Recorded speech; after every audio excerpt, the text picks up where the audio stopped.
The third mural shows all of the children of the world taking their weapons from each country and giving them to a German boy, who is then molding them into something else.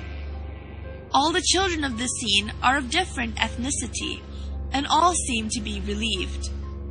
The gas mask man in the previous mural is seen dead, and there are 2 doves perched on his body.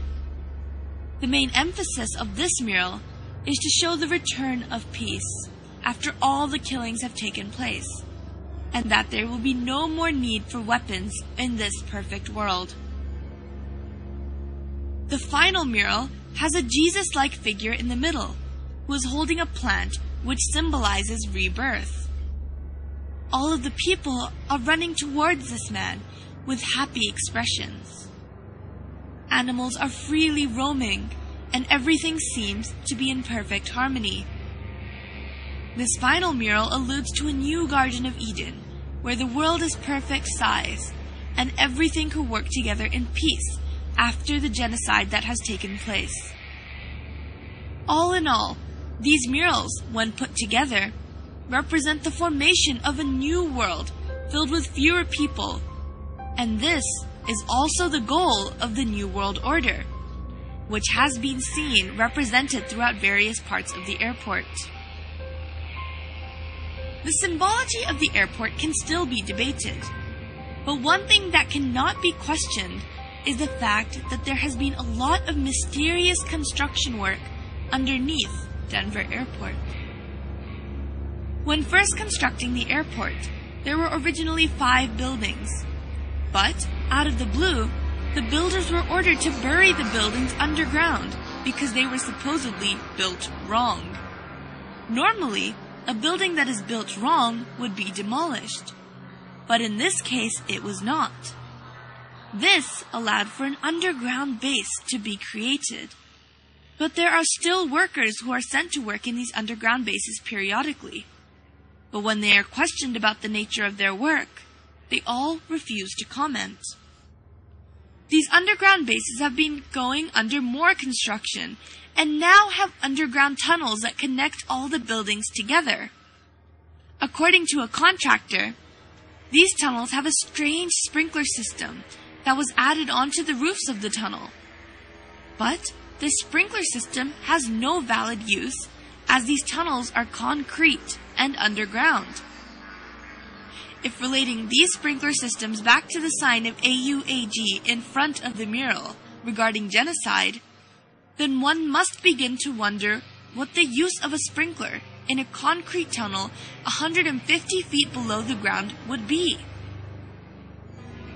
These underground bases appear to be holding rooms due to the sheer mass and size, and some say that they even allude to concentration camps.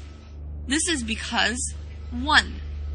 These holding rooms have no purpose, and when the airport authorities were questioned, they say that they are merely being used for storage.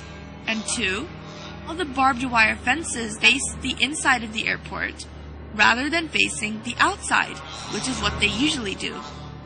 This implies that they are trying to keep things in rather than keep things out.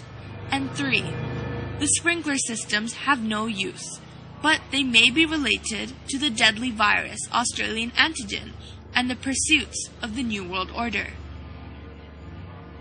People have attempted to argue that the underground bases are being used for storage, but one fact must be questioned, and that is, why is the underground base 88.5 square miles long? And why were the 5 buildings mysteriously buried? No airport has or needs that much storage room. So what is this space really being used for? Whenever the authorities are questioned, they are not allowed to answer. We are not the only ones who seem to be fascinated with this airport. The Queen of England, alongside many other famous European royalty and politicians, are hurriedly buying property close to the airport under an alias. One can only assume that they must feel that there is something significant about this airport in order to do so. It is very easy to dismiss a conspiracy theory, But it is not hard to dismiss cold, hard facts that surround them. The odd happenings in this airport have been called to questions, but all the questions have been dismissed and have not been answered. Is the New World Order really going to attempt to take over? And if they are, does that mean that our own government is involved? Research nowadays can only do so much. Now, only time will tell. This is Zara Malik, News and Views.